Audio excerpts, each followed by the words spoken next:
Hi, ladies. Hi. Morning. Hi. Turn my volume up. Sorry, was I loud? No. I tend to turn it down because I have so many Slack notifications. Oh, Here is like every 5 seconds. But I had a cold this weekend, and I still feel like I'm underwater. oh man.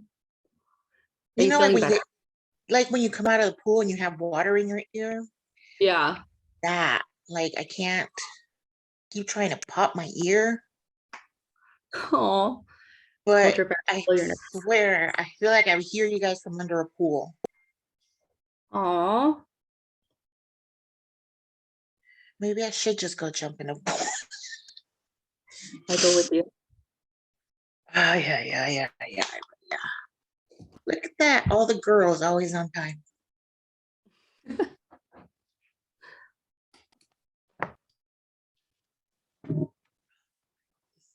Away. Wow, look at all, I see some new faces and some new names.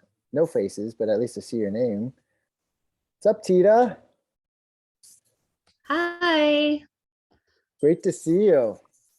Thanks for joining us. I know you've got a crazy schedule with the kids, so great that you carved out some time. Okay, I'm excited to be here. Raul, great to see you on. Hey, Julie, good to see you on. Lucy, great to see you on too. I know you're extremely busy, entrepreneur running multiple businesses, jet setter. At the What's up? business. Good to see you. Good to see you. Are you jet lagged? I am. I'm very sleepy right now, but I have to keep pushing through. Yeah. Where were you coming? Where were you coming from? Just those that don't know. So we were in Cambodia for almost a month. We're back now. Wow. Wow. Very good. Well, let's see, because we've got a couple new faces, I mean, it's great to see you. And because I just put you on the spot there, do you mind just kind of introducing yourself, Lucy? Because I know yeah, this is sure. the first time on the inner circle, and just so people can get to know you. I know you know a lot of the names or faces on here already, but go ahead. So I'm Lucy. I'm a Long Beach native, coming from the Lamrata office as well. So I am happy to be back and running, half awake, but I'm ready to rock and roll. And where are you right now? Let everyone know the other business, because you're a major entrepreneur. So yeah, so I'm actually inside our office right now at our bagel cafe. I don't know if anybody knows, but we own Cassidy's Corner Cafe in Long Beach, the one in Bixby Knolls. And I can vouch for the bagels. Cassidy's Corners is my favorite. It's the club on the Everything Bagel. If you have not been there, delicious. Thank you. Yeah, well, great to have you and great to see you. Good to see everybody. Wow. And then Thyda, I know you know many of us too, but why don't you, if you don't mind, reintroduce yourself as well? Hi, I'm Thyda, also coming from the Lamrata office, actually from Seattle. And Go 12s. And been in California for 13 years. Oh, that's a long time, but happy to be here. Very cool. And Lucy and Thyda both have team members on their teams as well. I don't see them on the call, but I know that they're both aggressively after it. And they know each other. That's right. They're in fantasy football together. So do we have any other new faces on here? No, everyone else looks pretty. Neal, great to see you. Thanks for popping on. Okay, yeah, I think we're good. All right, well, welcome everyone. Why don't we just kick it off real quick? Alex, good morning. Thanks for jumping on. What are you seeing out there? Where are rates real quick? And so since the war started, we actually started getting some bounce back on rates in good ways. Here in the last few days, we probably saw about 1/8% better from last week. But now that things are probably getting a little bit worse with what's going on, it's a trend where in the last 3 days, we got about 1/8% higher in rates across the board. And this morning, bonds, stocks are doing a lot better than the last few days. We lost a portion of that increase that we got here in the last couple of days. So it's been a roller coaster. Rates still seem, FHA government rates are still in the mid-3s, which are great. Conventional loan options, depending on the loan amount, credit, etc. High 3s, low 4s. And then also just depending on the scenario, the loan, the type of the property, whether it's a, duplex, single family, condo, things can change up. But surprisingly, we did get a lot of good feedback here in the last few days, with the rates. But this morning, we saw it plunge. We lost basically 50% of what we recovered here in the last few days, just today alone. So got it. yeah. Got it. What are you seeing as far as the clients, the buyers that you're working with? Are you still doing a lot of pre-approvals? Is it still hot to trot, or things slowing down? We're seeing a lot of clients coming in to get pre-approved. Here in the last month or so, the application intake has gone up since earlier this year. So I feel like a lot of people are still motivated to move forward.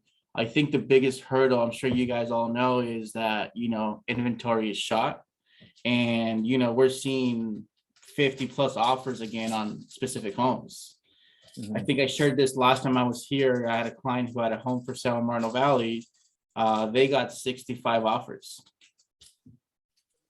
So like I mentioned, applications are going up. They're coming in, no doubt whatsoever, here in the last month or so from what it was earlier this year. But we're still having that issue, just finding homes for these buyers, unfortunately. Volume wise, of the buyers or prospects that you're getting pre-approvals for, and openings, escrow openings, are you staying the course? I know January was a very quiet month. Are things picking up? Are you finding more success, or is it still really difficult? It's not as bad as January, to be honest, but it's not as good as last year either, right?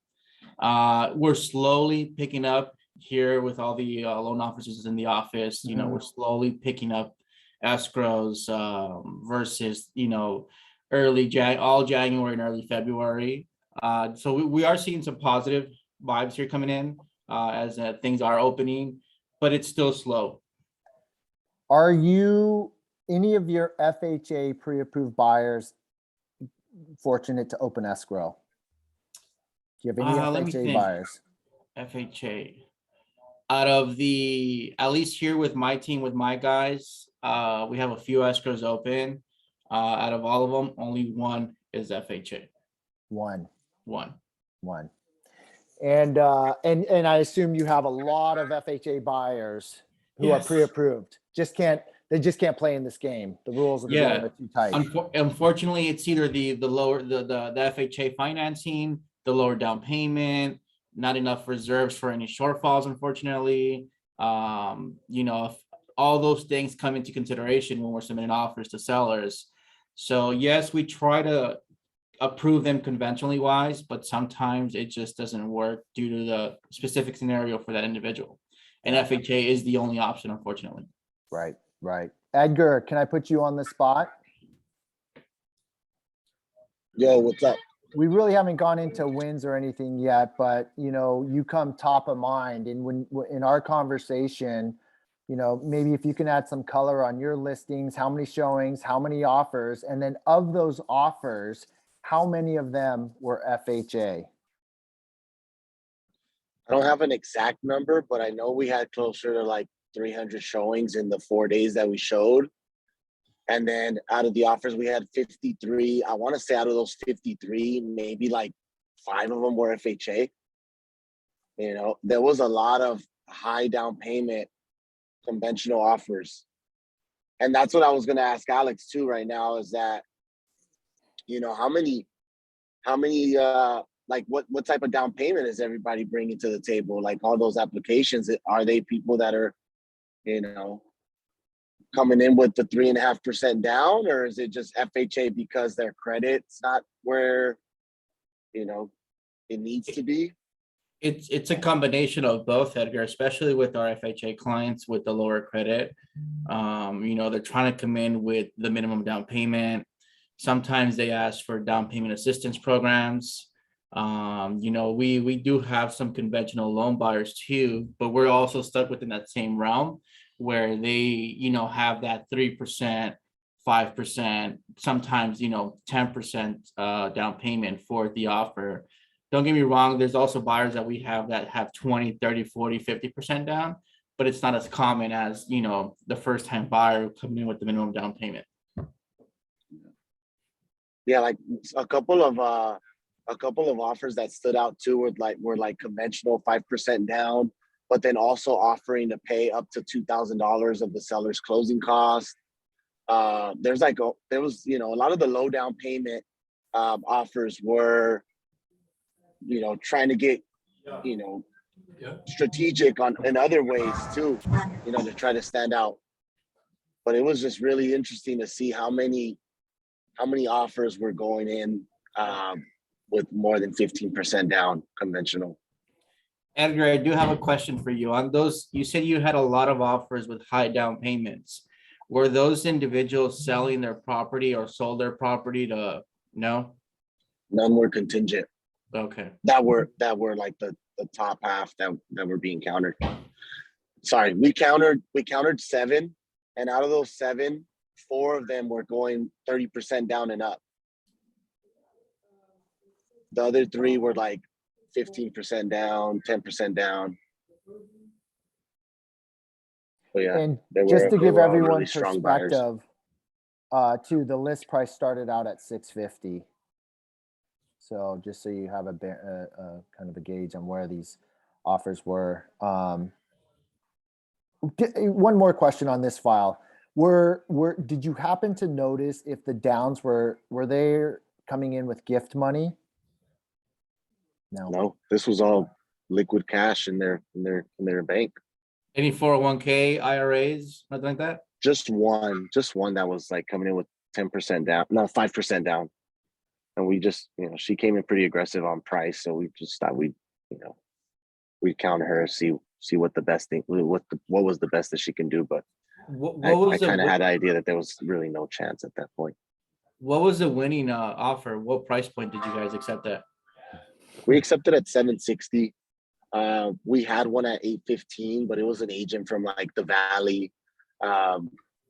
And, you know, it's just, we came back at them with like a strong counter offer number 2. And they kind of just backed out at that point, you know, kind of called their bluff. Cause I told my client, I said, look, it looks good, you know, being at 815, but I mean, honestly, I would rather you maybe consider these other 3 that are all coming in at the same price and just kind of use your better judgment on that one, on that group, that stack. And so he ended up going with one of those 3. So we ended up at 760. So the point really is, if you are working with FHA buyers, you may be spinning your wheels.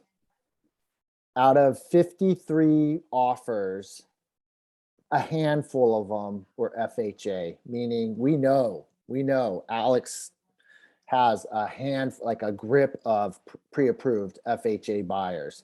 They're beat up, they're tired, they're bitter, they're waiting now. So if you're still pulling them around, just make sure you're really qualifying, especially with price. Gas is pretty expensive. So protect your time. But that just shows you, though, that's bananas. 300 showings, over 50 offers. It goes to show that inventory is drastically down. I want, you know, and feel free to jump in again. We're talking about wins and we're trying, you know, I've got some other things that I want to read up that I saw in the Slack channel of Deal Help, on the Deal Help channel. But before I jump over there, I just wanted to share, even on the high end, I wrote an offer in Belmont Heights. It was listed at 1995. My clients came in at 2,057,000. We got a counter offer. They countered every party, and I think there was 8 offers total. 8 offers, Neal, because I know Neal works the high-end market. 8 offers over $2 million. They countered them all. I know the agents. I was trying to get some intel. They just said, Scott, you know, they pushed me away. So I said, okay, fine. Did my research, checked out the price per square foot. Price per square foot in Belmont Heights was falling or trading for somewhere in the high 7s, low 8s. So I took the highest comp and I figured maybe we're gonna stretch this. And I think I came out to about $812 a square foot. And that put us in the market, which would suggest 2.325.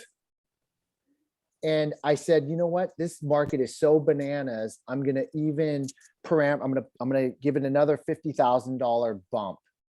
So I told my clients, I believe it's gonna be somewhere around 2.325 to 2.375. And the reaction was, are you crazy? And I said, I know. Again, I don't have a crystal ball. You guys asked my opinion. And I'm just sharing with all of you guys on this call, all of the intel that I get from you guys. I said, I know, but that's what the winning buyer looks like. When I hear the price, it's like, are you kidding me? And so that's why I'm just saying, I'm bumping it up another 50 grand. Just like Edgar got 825,000. The deal that Shane, who I want to introduce in a second, is on this call. Shane and I opened up escrow together. He wasn't even the highest offer. There was one on Clark Avenue for $1,023,000 for the same reason as Edgar's clients. My clients got scared of the investor and didn't want to open it because they weren't willing to do the things that they wanted, that we requested. So we went with Shane's offer. But my point is, so we came back and we wrote out $2,325,000, and immediately we got the rejection notice. So I immediately texted the colleagues and I said, hey, you know, damn, congratulations to your client. Can you just help me out? Give me some feedback. Because I thought it was such an amazing offer we put together. And I'm not surprised you got more, I guess, but could you share? And he says, holy shit, we got $2.4 million for that property in Belmont Heights, 2.4 million. It's just crazy. They bought it like a couple of years ago for $1,750,000. So that number really just made my mind blow. And of course, my clients were pissed off, but that's kind of what the winning bids are starting to look like. North Long Beach, Edgar got an offer at 825. Clark and Spring, we had an offer listed at 899. We got an offer at $1,025,000. We didn't take it, but $1,025,000. Belmont Heights listed at 1995, will sell at $2.4 million. And I know you guys have other stories that if you want to share, but that's what it looks like. There is just no inventory to go around for everyone. So whenever your clients are asking you, what should I write? I wish Danny was on the call because I love what she shared. I think it was last week or the week before, which was, and I might butcher this a little bit, which was whatever you're comfortable getting outbid for, that's your price that you want to offer.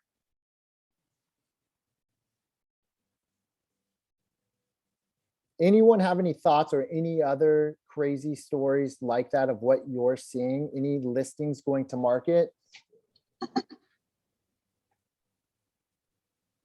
Or Shane, I know you've been pretty darn, Shane, why don't, I mean, I know you're driving. I'm on my way to Clark for a walkthrough. Oh, cool. Very cool. You know, I don't know if we've had a chance. Do you want to introduce yourself real quick?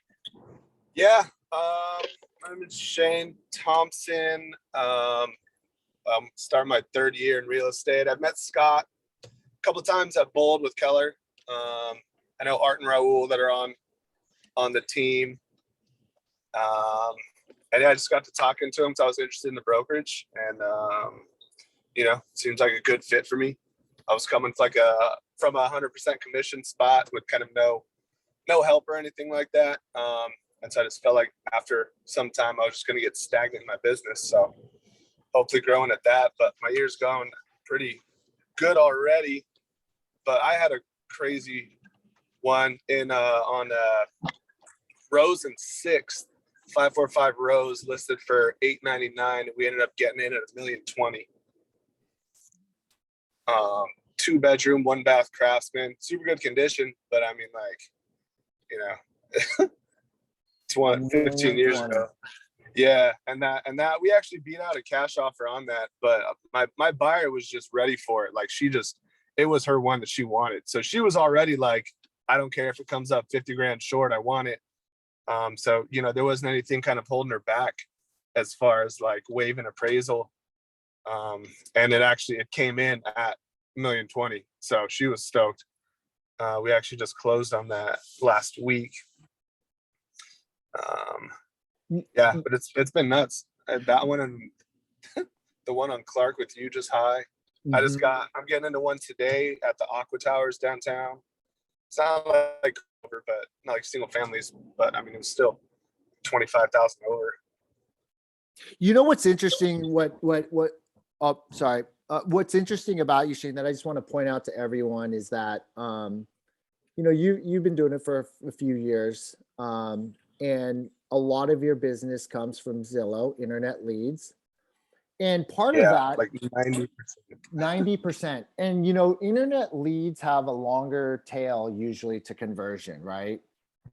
And yet you're able to get your clients to write 125,000 over list price. So if I can take you back to or if we can take us back to Rose and 6th. When did is that a Zillow lead? Yeah. And when did they come into your system? They came in probably middle of last year on some house downtown that was remodeled. Lost contact with them, just kept following up. And then by the end of 2021, she was like, all right, you know what? I think I'm going to get a little more serious. So that's when we really started looking. She had a specific area she wanted, specific houses she wanted. So we didn't really look too long, and this was the first offer we put in. So, I mean, yeah, but it was just like, for me, it's more like get the relationship going first, you know? Like, I know I talked to you, like the Zillow leads, like, I don't try to, you know, ask all the questions or anything on the phone. I set up an appointment, I go meet him, because what's 30 minutes out of my day that's going to, like, you know, it's not that much of a waste to me if it's a possible deal, right? I mean, this is the one opening today. That's gonna be my 6th deal of the year, and they've all been Zillow. And I told you I upped my spend like a couple weeks ago. So I'm like a little nervous, but excited in the same sense, you know, because it just makes sense, especially this time right now going into spring, where I feel like it's gonna definitely, like, you know, bolster me up some. But yeah, I don't deal with the qualifying, you know, and I come from the service industry. I bartended forever. So like my job in that was talking to people, and I kind of just carried that over, and I just talked to people and also just try to know my shit, which I'm learning more like every deal still, you know? So it's been crazy. How about Aqua Buyer? Zillow lead? Yep. Internet. Zillow lead. Do you recall when they came into your system? End of 2021. Couple months of nurturing. Yeah. It was, we were looking, I met, it was like the stepdaughter at first that I met. And then that buy is actually happening for her stepdad, who lives in Utah. We almost had, we've written 3 offers.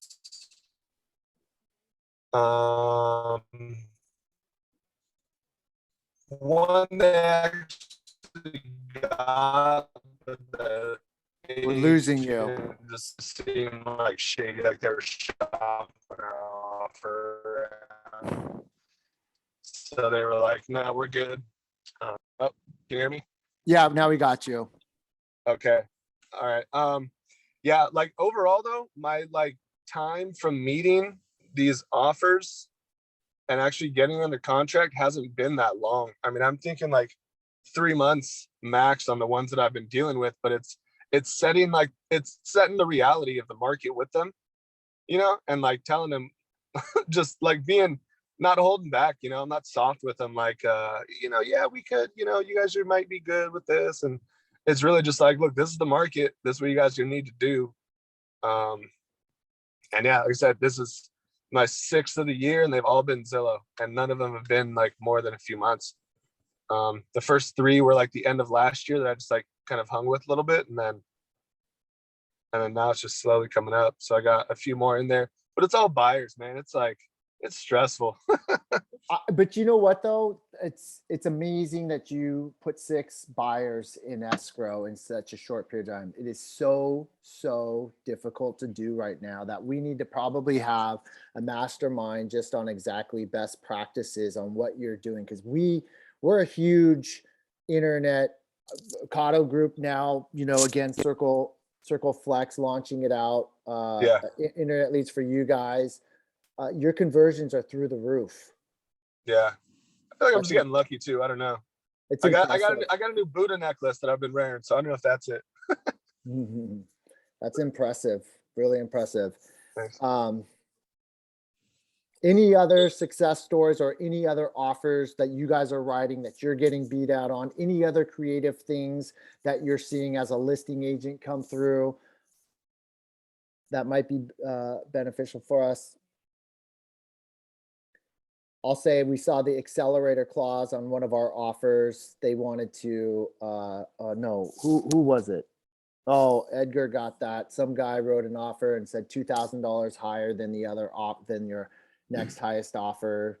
Provide page 1 of the RPA CA. You know, I personally, as a listing agent, I don't tango with that. I don't like it for some reason. Because if they don't, I don't know if anyone has any feedback on that. Hey, Scotty. Yeah. What's up, Neal? Hey, how's it going? Good. Yeah, just to echo what everybody's seeing, I'm working with a buyer right now, and we just put a deal under contract on the second attempt, which I feel very fortunate. The first attempt, he's buying a townhome as an investment property, as a rental property, and he's exchanging out of a commercial property. The first offer we wrote a couple of weeks ago, property, it's in Long Beach in Bixby Village. It was listed at 1.1.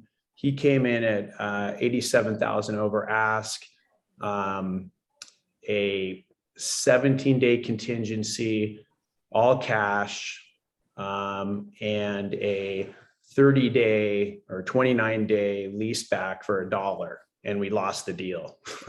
You know, I know, just nuts. I don't know where it shook out. I think it's probably close to that. And so then he found another opportunity that just came up last week, listed in the same development, listed at 900, I think 87,000 or 985. And it was nice and a little bit smaller, but done really well. He wanted to go in 200,000 over ask, and I actually talked him down. He wanted to come in at like 1,185,000. It just nuts. And I said, you do what you want. I don't think you need to get there. But I might have egg on my face. So anyway, we came in at 1,155,000 and all cash, same terms, and got the deal. The agent didn't shop it at all. She was an out of area agent, and I don't think wanted to deal with any multiple counters or anything. And we put a little smaller window on the response time, basically a day and a half. Mm-hmm. It's hard to do in this environment though. But anyway, we got the deal. It's just, it is just so competitive out there. And then as a seller, I had a flip in Norwalk that we closed last month. And along the lines of those FHA, VA buyers, we listed at 719. And I'm surprised we only had 7 offers. I say only 7, but we were pushing value already. I mean, I would say the comps at the time were probably 7 to low 7 or low 7s to maybe even high 6s, but it was a well done flip. And anyway, we ended up getting an offer at 775, which was substantially higher than anything else. It was a VA offer, and I'm comfortable with VA. Done many, VA transactions where I've been on the other side as a, again, the seller, and the deal went through. Wow. So the competitive aspect of it is just, and I thought it was going to soften up and loosen up in just in the last couple of weeks. I'm not seeing that yet. The appraisal, so the appraisal came in for the VA. That's a great question.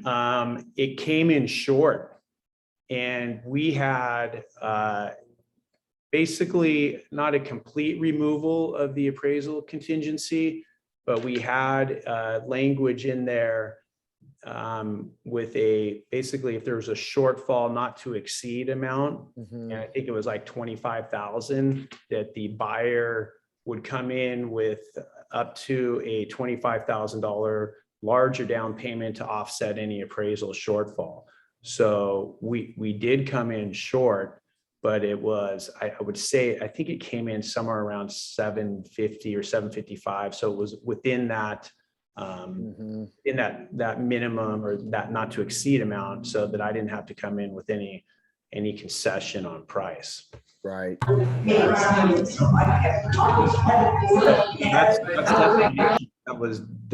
That's definitely a concern of mine as an owner and a seller of projects of VA or FHA and appraisal shortfalls. It's tough for them to waive contingencies, right? And even if they have the cash, when people, I had another deal at the end of last year in Lakewood. It was one of my projects, and it was we got an offer, and the seller or the buyer removed appraisal contingency, and it was the highest offer, and I went with it. And at the end of the day, it didn't close. There was an appraisal shortfall, and I know that's why, but they still didn't close. They had and I contested it. So they had removed all contingencies, and we canceled escrow. We went with the new buyer, and I contested the deposit, and basically negotiated a half of what they had in the deposit, but they didn't want to release the deposit. And I said, well, you removed your appraisal contingency. And I think what's happening is a lot of agents are probably, if I'm having to guess, telling their clients, oh, we got to remove appraisal. Don't worry, I can get you out of it anyway. And I just don't think that agents are really being square a lot of times with their buyers. So, but that appraisal issue is definitely an issue. And it's something for people that have low down payment or don't have the reserve funds is an issue. And as a seller, I'm always wary too. If they're going to remove appraisal, well, okay, well, what kind of reserves do they have to offset any kind of shortfall? I'm so glad you brought that up, because that was the question I wanted to pose to the group. That came up in the Slack channel. Did we figure a way out, or is there a way to squiggle out of there? If you remove the appraisal contingency, can you still get your deposit back? And I know a lot of us are playing that game. And what's also, I just want to highlight is that deal, your VA shortfall was, you said earlier in the year. So now if that hit the market today, I can guarantee that the appraisal contingency would have been requested to be removed as a whole, because unless anyone on this call can tell me otherwise, but I believe that as a listing agent and as a buyer's agent, I'm either asking them to remove the appraisal contingency, or I'm getting asked to remove my buyers are being asked to remove their appraisal contingency. Like, there are no more, even in the event of an appraisal shortfall not to exceed X amount, it's like remove straight out of the gates if you want this house. Yeah, I know that's the way it kind of was, I would say, midsummer of last year too. But again, I come back to the point that it's happening, but when push comes to shove and there's really a shortfall, what's really happening? You know, and I mean, I can only speak anecdotally, and I just think it's a challenge to get beyond that hurdle if it's a substantial shortfall, regardless of whether it's removed or not. They can't physically, they can't possibly come up with the cash or for a larger down payment, or they can't get beyond it psychologically. And what's really happening. So it is something to, you know, I think to note, both as a representing a seller and a buyer in this situation. Monica, we were reviewing the contract together because we were, you know, we wanted to get back to Raul and try to figure out what is the answer on something like that. Do you want to share what the interpretation looks like based on the new purchase agreement? You're muted. I got you. Sorry, I was on the phone earlier, but if you get past the grid section and you go down to that portion of the contract, and I pasted it into that conversation, it specifically says, not under the appraisal contingency section, but the loan contingency section, that if you waived your contingency and then the property does not appraise at value and that causes you to not get loan approval, that is not a reason to cancel. Because you waived it. And meaning that if you didn't remove your loan contingency, the thought is that you could use that as an out, but they don't necessarily coincide. They're two separate conditions. Right. So your loan contingency, if you waived your appraisal contingency and you don't get a loan for a totally different reason, that's fine. You can cancel if you haven't already removed that loan contingency. But if the only reason you can't get the loan is because the property did not appraise at value, you're stuck. Well, they're not necessarily. They can keep your deposit. And what did my counter offer look like on that Belmont Heights that we went in at $2,325,000? You remember what the Anderson Group did to us? They said that this contract is not contingent on where the appraised value comes in at. And the next line item specifically spelled out, buyer agrees to make up the difference in the event of an appraisal shortfall. Yeah, I can give you the exact wording actually. So they put the verbiage on the counter. So my clients could not play that game. If it came down to $100,000 short, it specifically stated on the counter offer, you agree to make up the difference in bringing cash to the table. Which is do you want me to read? Do you want me to read those two things? Sure. So one item is sale of the property is not contingent on an appraisal. Hence, the appraisal contingency is not part of this contract. If the property does not appraise at contract price, the buyer is to make up the difference. That's it, period, black and white. So, you know, Monica, sorry, Scott. No, is there a way to get that verbiage either screenshot and put up on the Slack or maybe repeat it so I can write it down again or record it? Yeah, I'll put it in that same conversation. Awesome. Thank you. And, you know, Scott, when you're done, I'd like to ask another question regarding liquidated damages.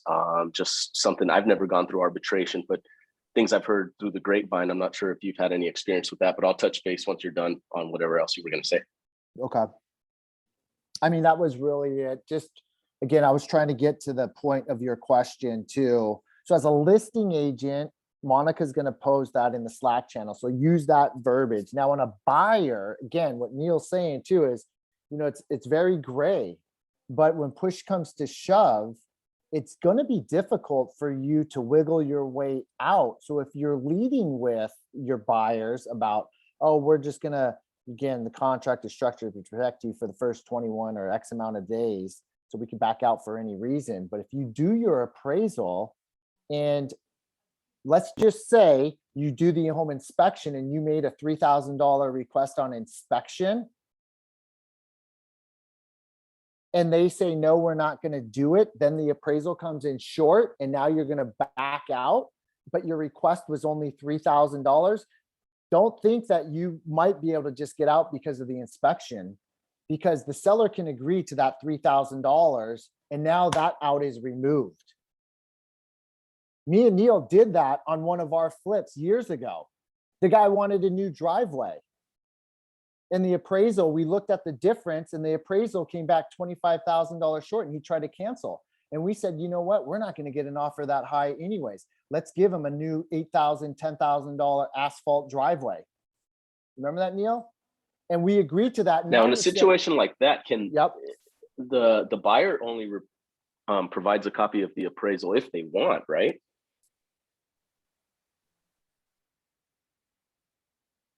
Like a seller's not entitled to a copy of it unless it's a request to lower the price down, and then you provide proof. But if a buyer is using the request for repairs as a way of possibly being out, they don't have to provide the appraisal. No, I don't think yeah. they do need they're not under obligation to provide the appraisal unless they're stating that the that they have it, that they're saying, I can't continue, or I'm backing out because of an appraisal shortfall. So that then they would be required to, to proof up and show the appraisal report.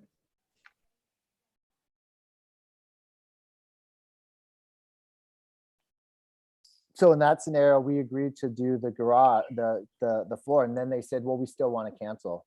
And we said, why? On what merit? We're doing what you requested. We're giving you a new driveway. We knew the appraisal came in short. They told us. So we said, well, why are you backing out then? And we tried to hold their feet to the fire. And when push comes to shove, we just let them go, I think. I can't remember. That was years ago. So. But we, again, very tough situation. Don't just, I guess the message really is it's very hard to squiggle out of that. And if you lead with that, again, I don't know if that's being, putting your client's best interest in mind. I know it's a competitive market, but you could get trapped. Perfect. Now, asking about the liquidated damages, I'm not sure if anyone's gone through an arbitration process, but I've heard, so I don't know how legit or true this is, but the seller has to prove that they've been hurt by the buyer not going through. Therefore, if a buyer cancels, let's just say due to appraisal shortage, but in this market, they accept another offer that's at the same price or higher, technically the seller it turned out better for them. So going through an arbitration process, an arbitrator may rule in favor of the buyer, saying the seller really didn't have any damages here, unless of course they moved cross country and they need to cover some sort of moving expenses, something like that. But if they resold the property and let's say they made 15 grand more, somebody, I think it was a previous brokerage I was at, they mentioned that the buyer, there's a very good chance the buyer gets their money back because there was no damages. I think I would agree with that. I think that is right, at least in terms of a traditional legal action. Really, it's all about the damages and how are you damaged, right? So if you got a higher price, then maybe you're not damaged, but there are other things that could go into that. What was the time factor of how long it took to get back into escrow? Was there an increased holding cost because of that increased your damages? But generally, I would agree with that sentiment that's possible. But a lot of times too, when it goes to court, Scott knows this in our dealings with a lot of eviction issues, that there's the law and then there's an interpretation of the law. And a lot of times judges or arbitrators they're going to make their decision. And it's not necessarily coinciding with the law. You may be in the right, but you may not be awarded as though you're in the right. So anything can happen when it goes to trial. Well, in your RPA, they're all agreeing to the arbitration, mediation, and liquidated damages section, right? So I think if you're really concerned about something going to mediation, I would definitely call Laura at RERM. That's what they do. and she can provide a scenario that says this is typically what a mediator would do or what they would ask for. What they would rule on, yeah. Neal, when on your personal deal, when they removed contingencies and decided to cancel when they appraise, even though they didn't use that as the reason why, but they removed all contingencies, how were you able to negotiate 50%, get them to release 50%? Was that just their own doing, or did you have to go through arbitration or anything? That's a great question.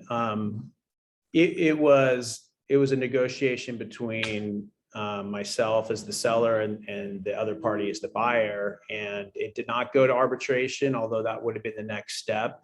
And it was a small deposit. They only gave I accepted a $10,000 deposit on a $750,000 purchase. So in hindsight, I've been pretty lax on that. I'm now always trying to, at least in this market, as a seller's market, getting 3%, Yeah. right?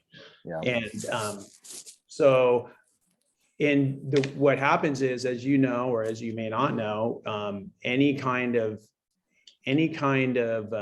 anything in escrow, once you're in escrow, you have to have bilateral agreement, right? You have to have an agreement between buyer and seller. So even though you have liquidated damages, escrow is not going to simply just turn over the money. If there's a fallout, there has to be a signed instruction from both parties. Okay. And so I just did not agree to releasing the deposit, even though they put in front of me, the buyer put in front of me several times through the escrow agent or officer, requesting that I release the deposit. They even threatened to bring legal action against me as well, which I thought was kind of funny because there is an arbitration agreement, would have gone to arbitration before any kind of legal, that is a legal action in a sense. But so I just didn't sign the instruction. I said, I will release the deposit. I will release them from any liability if they release the deposit, but they didn't do it. And then I finally agreed to accepting half of the deposit. So I kept 5,000 basically. Got it. Got it.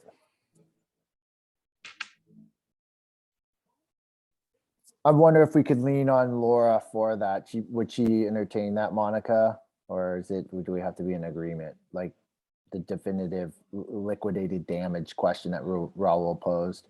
I would agree based on what that, what are the damages, but would they be able to back out and avoid that? So, well, good stuff. That's a lot of, that's the market we're in. Anyone have any feedback on that or any other scenarios? I can give you some good news. What's that? In Long Beach, there are 194 active listings, which is more than we've had in the last 11 months.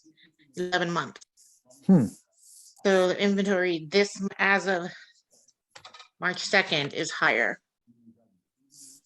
That would be February. Yeah. The only time it was this high before was in September, and that was 184 active listings.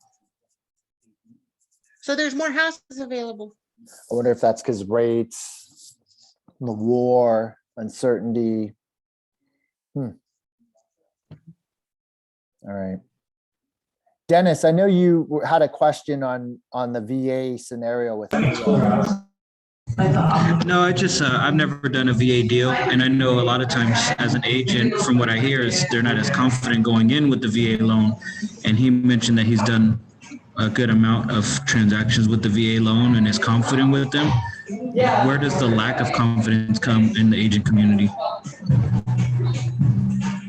Because I think there's a superstition that if it comes in short, then you're automatically required to discount it. I don't know about the last statement. That would be news to me. I'll take a stab at it, and then I'm curious to hear what others might say. The VA appraisal is a VA appraiser, and so they play by different rules of the game. They play it a lot tighter. So FHA, I think, runs similar, paint chips, or, they're going to call out any code or potential safety concerns, violations that they see that may be a violation or a concern, which is an opinion. So it's like a contractor type person who's coming in, and so they nitpick a lot of different things. I think VA, a lot of misconstrued is that because it's 100% financing, but again, these are well qualified people who could have a lot of money on the sidelines too. Just because they choose to use this loan program that's available to them for serving, I think it's that 100%, that's that connotation that we kind of go, why would I do that? Neal, I see you shaking your head. Anything to add to that? No, I completely agree. I think a lot of it is just a lack of awareness, really. And that, like you said, superstition, the 100% aspect, but it's a fantastic program. My cousin's husband just did it for a purchase in Long Beach. He's a Marine, got a $750,000 purchase in Long Beach. And I think, Scott, like you said, it's a separate appraisal process. They're typically more stringent on criteria of condition of property. So certain things may get called out.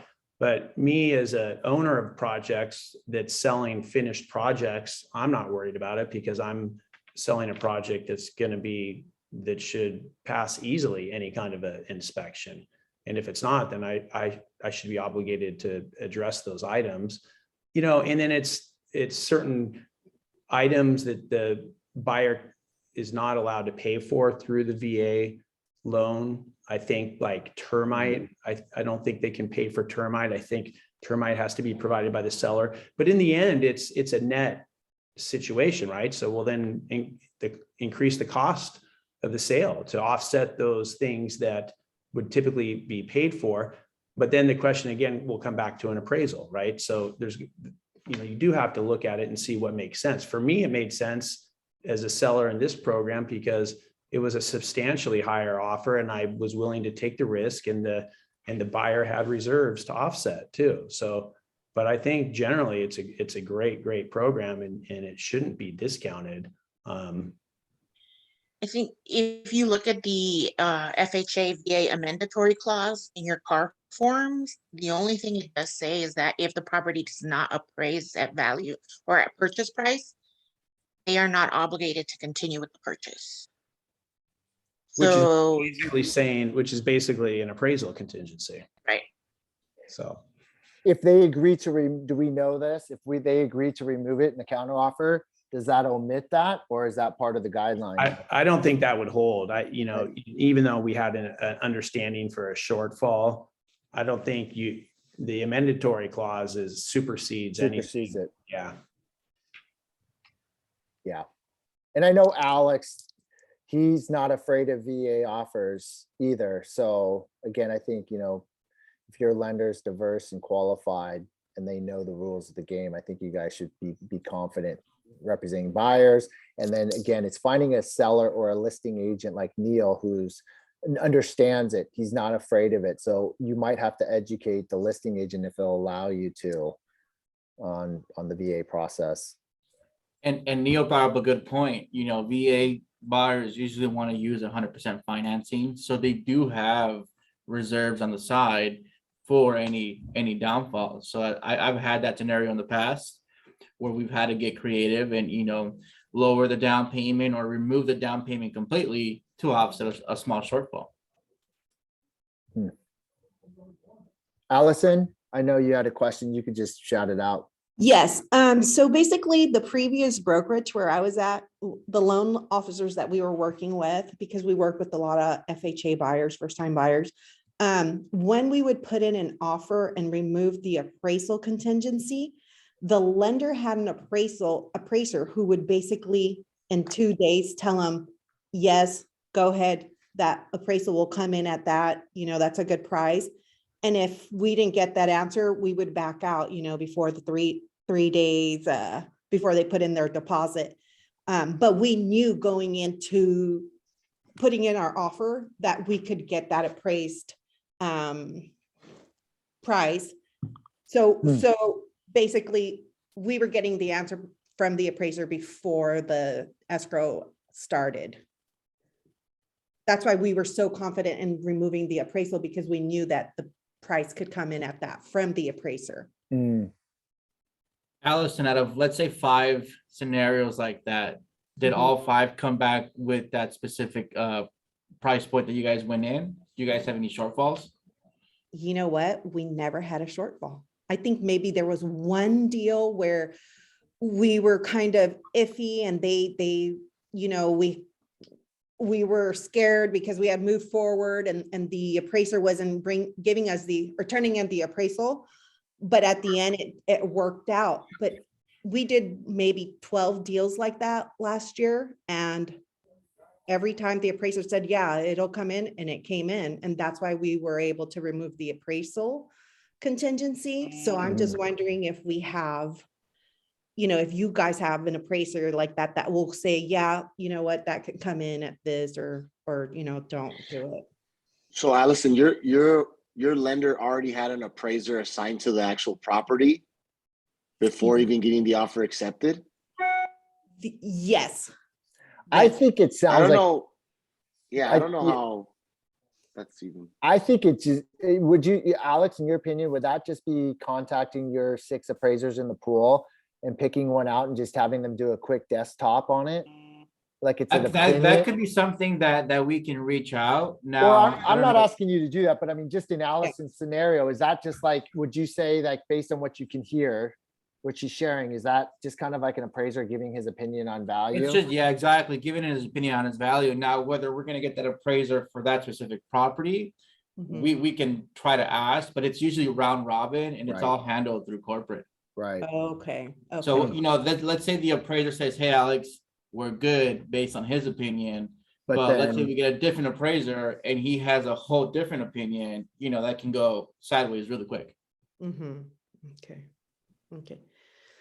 Just wanted Yeah. to see if we had something like that here, or, you know, I mean, I don't know how they did it, to be honest with you, but that's why we were able to remove the contingencies with their first time home buyers that didn't have a lot of a down payment. I also noticed that, you know, this year versus last year, I think our buyers are getting a lot more aggressive when it comes down to offers, with going above, you know, 50, 60, 75, 100,000 versus last year. We were always seeing that increase going up, right? But I think in the last few months, it's gotten even higher. Yeah, it's a good point. Yeah. It's a good point. Okay. All right. Well, great conversation.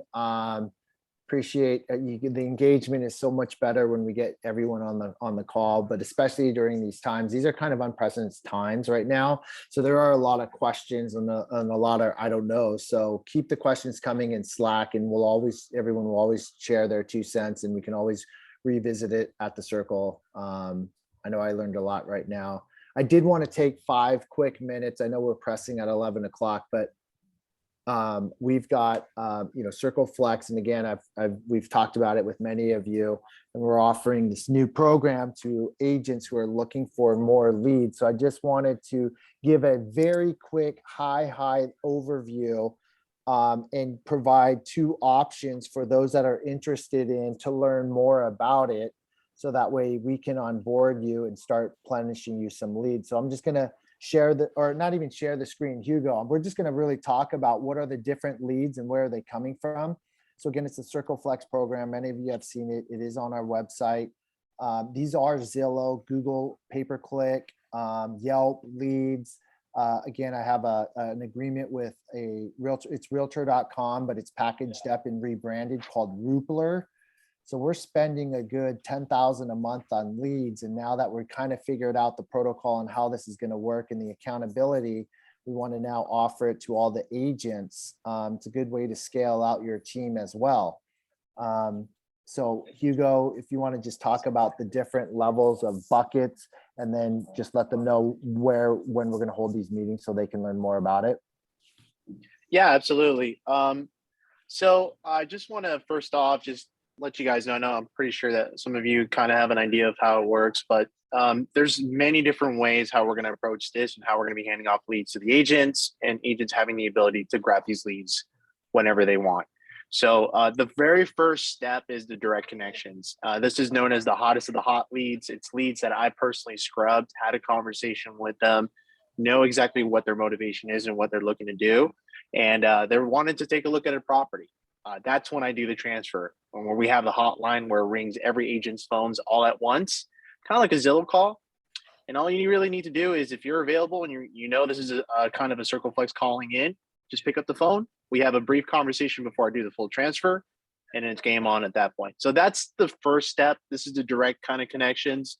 And of course, a lot of you know me personally. I'm always open to feedback. This is what we do. We want to make sure the conversions on this are really high.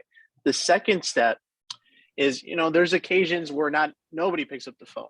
This is going to happen. I know you're agents, you're busy. There's no set schedule. You guys, it's very sporadic. So we have a backup plan where, in the event that I can't get an agent on the phone, but the lead still wants to take a look at that property, that lead will be thrown into a direct connect pond. And in that pond, when it's dropped in there, we'll notify your phone via email. It can be a text, whichever notification you prefer. You have that options of choosing that. It will let you know that that lead's dropped in, and this is a lead that's wanted to view a property, and I will leave my notes in there for you to read. And if you feel like this is a lead you want to tackle, you assign it to yourself, you give them a call, and go from there. So those are like kind of the direct connection leads that the ISA department is going to be working on when we're handing off these leads. But Scott, as Scott mentioned, we have a lot of leads coming in, and a lot of these leads, they're good leads, and they just need a lot of hands on deck to kind of start calling them. Unfortunately, I'm just one man. So a lot of the times whenever I'm off on my weekends, we still have leads coming in over the weekend, and these leads need to be reached out to. So Scott actually wanted me to create something called the weekend pond. And what the weekend pond is essentially is when I'm out of the picture, all these pay-per-clicks, Google leads, Zillow leads, whatever it may be, is funneling into this pond, which is accessible to all the agents. And obviously during the weekend, these are brand new leads. These are the freshest of the freshest who've registered, who've raised their hands. They're motivated. They want to talk to somebody who can help them get guidance on the real estate, how everything works. So it's definitely a great opportunity for you. If you feel like over the weekend you're done with the showings, you want to prospect a little bit, you are more than inclined to go into this pond to go for those new leads and try to get somebody on the phone. So that's just kind of the weekend pond. Another pond that Scott wanted me created or had me create was the priority pond. Because of Ylopo, we have the ability to kind of be able to track our leads, get an idea of how frequent they are on our website, how many properties they've looked at in the last couple of days, how many properties they probably saw multiple times, even as detailed as, a client who hasn't been on our website for 100 days returning back. That's a good sign. That tells me they're motivated again. Something's happening. All those ponds are being funneled into this little area that's continuously being fed over and over because of our systems. Last month we had about 46 priority ponds. 46 people were constantly active on our website, constantly looking at properties. They just needed an agent to give them a call to see what's going on with them. So, we have those type of ponds that you have that ability to access as well. Another pond that we also created is called the unconverted pond. And essentially what it is after 10 days of the ISA departments trying to call them, try to get them on the phone, try giving them a text, absolutely no answers, that lead is thrown into that pond. And it's pretty much open for anybody to go for. As you guys know, not every lead's going to pop off right away. We get lucky when we out of the 50, we get like 5 good ones. But it doesn't mean that those leads are going to go anywhere. They're still going to want to buy, just not right now, but eventually sooner or later. So this pond, even though I wasn't able to get them on the phone, they probably didn't like what messages I was having. They're still fresh leads. They're still ready to go. And you guys have the opportunity to reach out there and look at the notes and look at the messages I've been sending out. So it kind of gives you a little bit of clarity and lets you to be a little bit more strategic on how you want to approach and get that lead engaged. And then lastly, the most common pond, I'm sure everyone knows about it, it's the cold pond. And these are just an abundance of leads, clients who in the past have inquired, they raised their hand, they want a real estate help, some who felt like they just weren't ready to move forward, and other people who we just never were able to get them on the phone or just realized that they weren't just ready at the time. So, you know, a lot of the time, and in that pond, we have thousands and thousands of leads who need to be reached out to. And you know, I was telling Scott, the beauty about the cold pond and what I love about it is that all those leads who weren't ready to buy last year are now ready to buy this year, and they're in that cold pond. You know, time is on our side. I know that it's so funny. Shane mentioned it. You know, a lot of his Zillow leads who he got last year are now starting to convert this year. So in that cold pond, we have a lot of those leads who are about a year out, and that they may be ready to go. You know, it's a little bit hard to go fishing for them, but it's essentially a gold mine. And it's funny because I know Dennis got his first deal from it. I know I know, you know, we had a lot of our agents, Allison's getting deals from it. So there's a lot of opportunities there.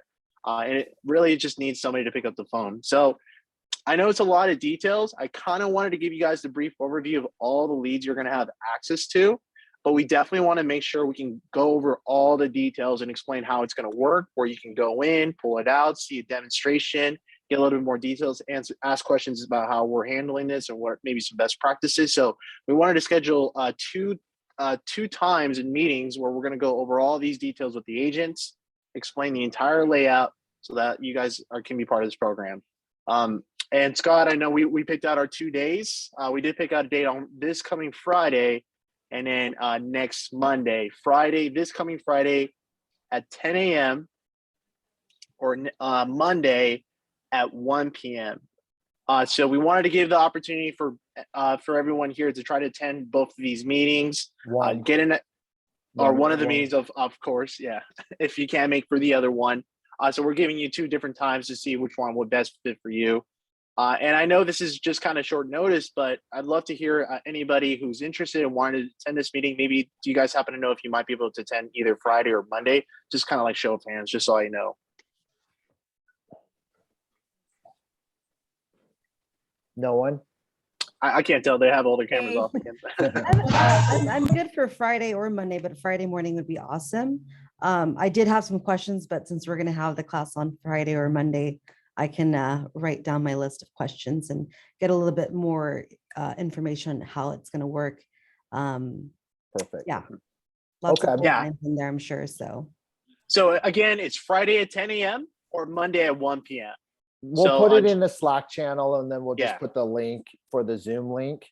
But if this is a program that you guys want to participate, or you're just curious to learn more, and then you can decide if it's something, I do need you guys to be on this call either Friday or Monday. If you can't make either of them, no big deal. We'll catch you next month, and then you can join that meeting. But it is something that's going to be like a prerequisite in order to turn on the lead flow for you, because there are rules to the game and there is accountability tied to it. So I just want to make sure that we showcase and share that with everyone before you commit yes or no.